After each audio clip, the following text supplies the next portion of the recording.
today I'm just going to be going over some of the essentials that I think you definitely should pack if you are participating in the Disney International College Program, as well as a few tips on how to save space while you're packing for your summer away.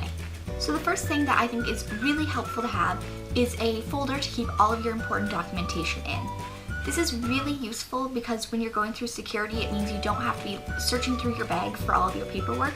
You know, it's all in just one folder and it's easy access. So this is the folder that I have, and I really like this one because it has the two pockets inside here, so it can fit a whole lot of information. And last year I actually also put my passport in one of those pockets just so that I knew anything that I would need for going through the airport would be right here in this folder. So the next thing is something that I actually didn't bring with me on my program last summer, but I will definitely bring it this year, and that is a backpack.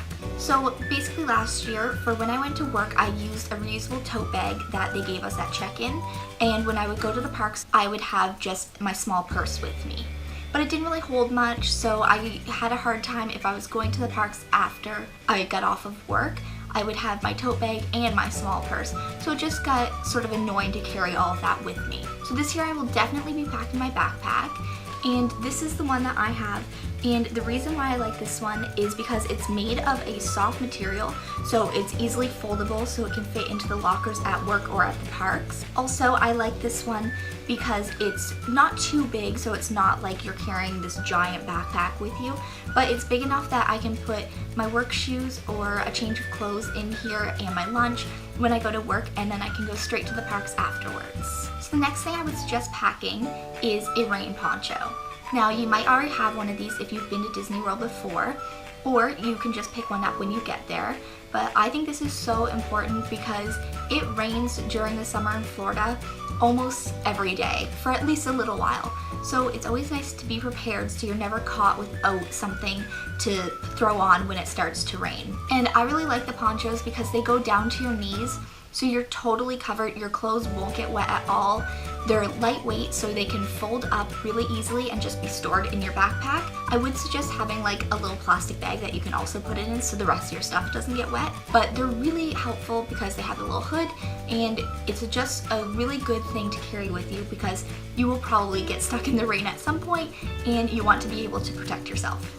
The next thing I would suggest packing is just a really light windbreaker. Now, the reason I would suggest this is because sometimes after you get done at the parks and you're going home on the bus, the air conditioning can be really cold on the bus, so it is nice to be able to have something lightweight that you can just throw on over your clothes to keep warm while you're on the bus on the way back to the apartment complexes. I really like the one I have because it's easy to just roll up and keep in my bag so that I always have it in case I need it. So another thing you will need are 3 or 4 business casual outfits that fit into the Disney look guidelines. So basically you'll need these outfits for things like tradition, the welcome to operations class, a few other days of your orientation, and if you want to dress up for graduation at the end of the summer. So a lot of these days do require you to be in a classroom as well as outside. So I personally prefer wearing dresses that fit into the Disney look rather than dress pants, a blouse, and a blazer, just because it's a little bit cooler in the heat. So you will get an email that outlines the whole Disney look and what clothing is acceptable and what is not. But basically for dresses, as long as the hemline is no more than 3 inches above the kneecap, and as long as the straps are at least 3 inches wide, then it would be acceptable for the Disney look. So I just pack about 3 different dresses that I know will fit this, and I just pack a light sweater to put over top in case it's chilly in the classrooms.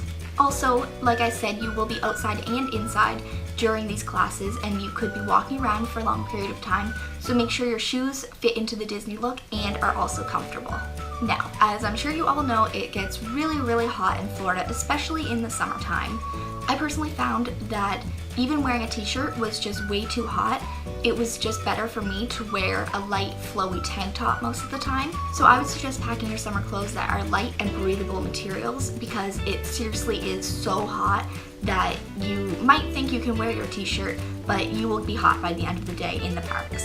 So I would also tend to wear dresses a lot because they are flowy and airy, and I just find them more comfortable to wear into the parks. So I would pack a lot of my summer dresses to wear into the parks as a guest. Another thing I would suggest is packing a pair of sneakers, because your feet might be really sore from your work shoes depending if you find them comfortable or not. You just want to have the ability to wear a nice pair of sneakers to give your feet some more support and give them a break when you're not working. I also packed a comfy sweater and a pair of yoga pants, just because if there was ever a night when my roommates and I were just relaxing around the apartment, obviously we would have the air conditioning on, so it's nice to have a cozy sweater to put on, and it's just nice to have some clothing that is comfortable so that you can just lounge around in it. Now, one thing I will say is you should try to buy as many essential products that you use on a daily basis before you go down to Florida. So things like hairspray, toothpaste, shampoo, anything that you use on a daily basis and would have to buy down there, try to buy it at home first and pack it with you. This is really helpful because when you go to Walmart the first time, you're obviously going to have to buy a whole bunch of groceries because you won't have any food when you get down there. So that's going to be heavy enough to carry back to your apartment once you get off the bus. So it's just easier if you're not also buying things that you could have purchased at home. So I think it's really helpful to make 2 different lists when you're preparing for your trip. I always make a list of things that I have to pack, because I know there are things that you think you won't forget, but when you're trying to pack everything for a whole summer into a suitcase, it's really easy to forget things. So just make sure you have a list so that you don't forget anything. Also, make a list of things to buy once you're in Florida. This way, when you go to Walmart, you're not overwhelmed with all the things that you have to purchase, and you know exactly what you're going to pick up. Another thing to keep in mind is that the apartment complexes do supply you with utensils and dishes and appliances.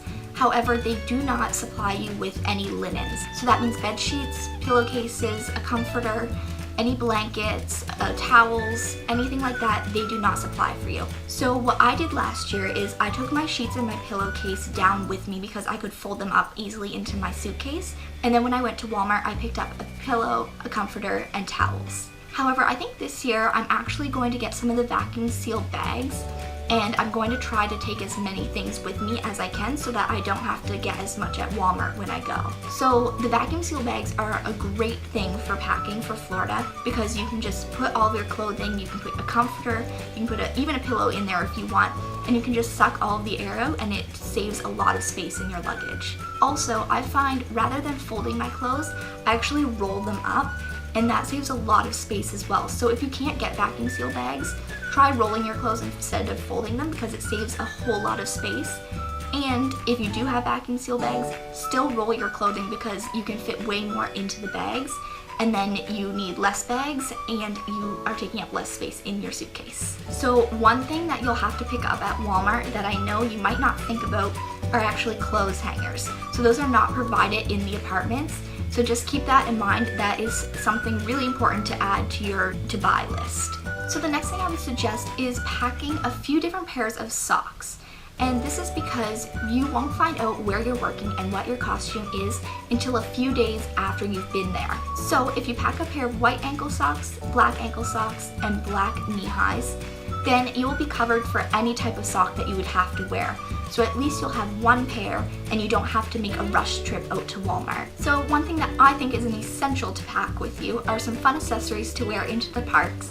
So I have my Mickey ears here, and of course if you don't already have Mickey ears, you can definitely get some when you're down there in the parks or even at property control for a discount. And I also have some hair bows, which just add a little touch to any outfit and make it a little bit more fun. So those are the things that I think you definitely should pack for the Disney International College program, as well as some tips to save some room in your suitcase. I hope you found this video helpful. If you have any questions, make sure to leave them down below in the comments, and I will talk to you next time. Bye!